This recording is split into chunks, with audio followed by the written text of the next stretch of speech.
Good morning, everybody. Xin chào. We are ready to begin day 2 of community-based interventions for people who use methamphetamine. Today, I'm going to be using a lot of your energy because we're going to be demonstrating a lot. So I need your engagement and your enthusiasm. Remember, the reason that we are doing this, over these days, this psychoeducation, is so you have the ability to be able to share information and knowledge about mental health to your clients. And when we build the intervention package after this workshop for you, elements of this information will be in there. We will be looking to see that you can communicate effectively about mental health with your clients. Okay, so our learning aim for this morning is the same as yesterday. We're going to finish it off. Our learning aim is to be able to share psychoeducation on mental well-being.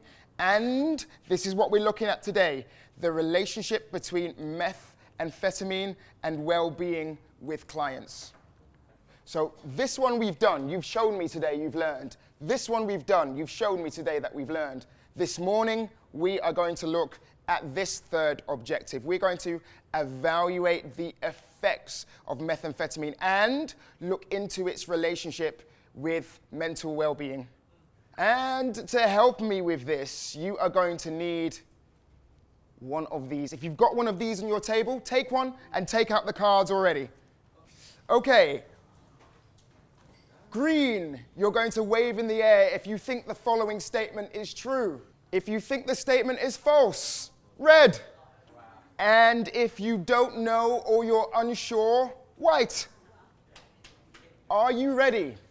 All right, so my first question to you is this one. Mental health problems usually start after people start using methamphetamine. True or false? Remember, white if you're not sure. White is okay as well, eh? So,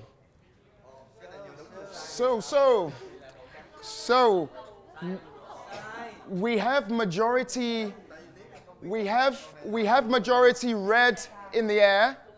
That's interesting. I'm going to ask Kay to describe why she has put red in the air.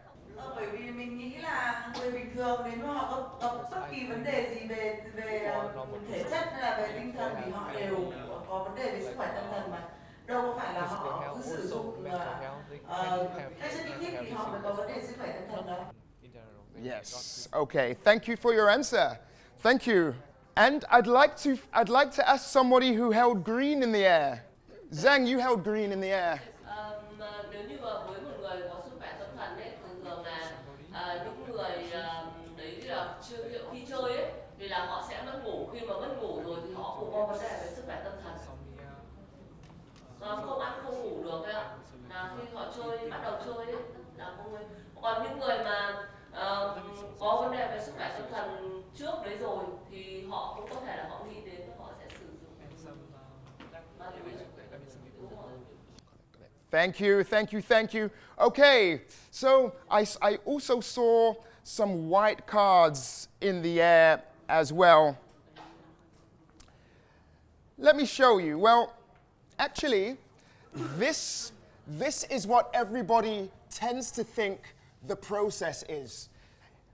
A lot of people in wider society think that the process works, that people use methamphetamine. They're fine beforehand. People use methamphetamine, which then causes changes to brain activity, usually long-term changes, which reduces cognitive function and results in a decline in mental well-being. But actually, this has been researched many times, the far more common steps is the bottom one. Addiction psychology states that often somebody who becomes dependent on a substance does it to solve a problem that they have experienced in their lives. Think things like emotional neglect, abandonment, trauma, a hole in somebody's life that they just can't seem to fill. And actually, the use of drugs, in this case, methamphetamine, can act as a form of self-medication. And certainly in the short term, because it makes somebody, remember, substances make people feel good. In the short term, that provides a sense of peace, control, and happiness. And then comes the long-term use, which would belong here on this end of the scale, which can then start to exacerbate the problem of, or grow the problem of the mental health issue. Okay, which leads me to my next question for you. You ready with your cards? Methamphetamine causes permanent brain damage.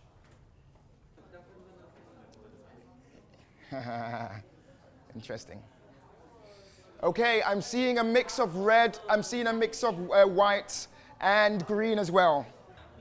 Over here, we have the only person that has held up red and green at the same time. So let's hear, what have you got to say? Thì theo anh nghĩ là tất cả cơ thể của con người, tất cả các bộ phận đều có một khả năng tự chữa lành ở một cái mức độ nào đó. Thế nên là khi mà sử dụng methamphetamine thì sẽ gây ra những cái tổn thương, nhưng mà nếu mà người ta sử dụng ở cái mức độ mà nó chỉ dừng lại ở những cái tổn thương nhỏ thì cơ thể có thể chữa lành được, thì nó sẽ không phải là một cái gì vĩnh viễn. Nhưng nếu người ta sử dụng trong một thời gian dài thì sẽ gây ra những tổn thương vĩnh viễn. Thank you so much. So, great answer.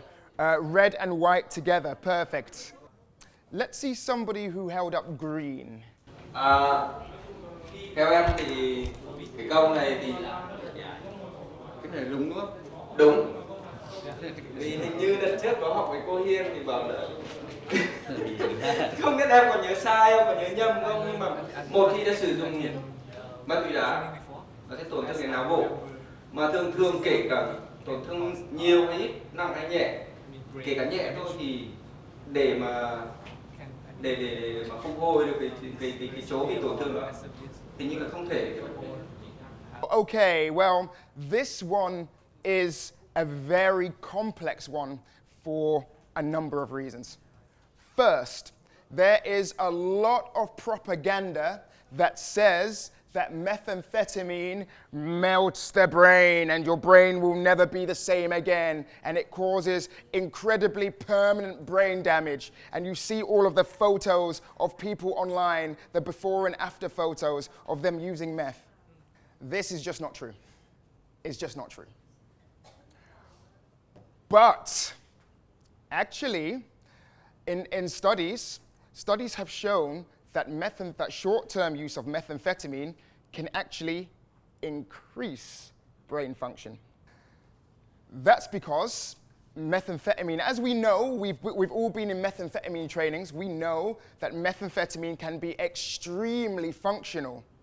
It helps with concentration and focus on a task, hence why people like truck drivers use it so much. So the word brain damage, as was said over here, is actually way too overstated, and it's way too complex to just put it into the basket of brain damage. A more relevant question, or a better question, might be this one. Cards?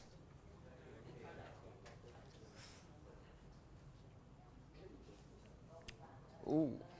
You can white if you're not sure. White if you're not sure.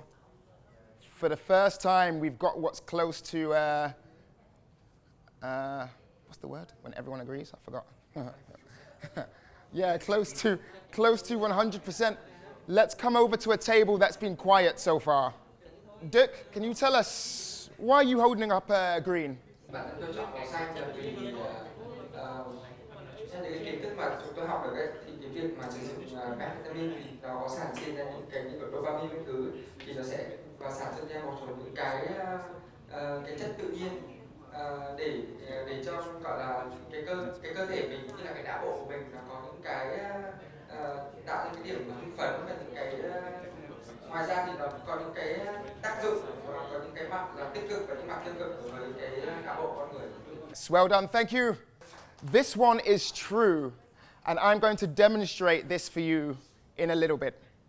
Okay, ready for the last question?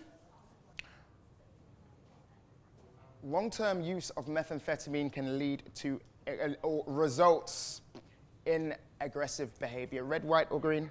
Actually, studies show that there's no more aggressive behavior among people who use methamphetamine than any other substance. In fact, can you tell me the substance that is related to the most amount of violence and aggression? Alcohol.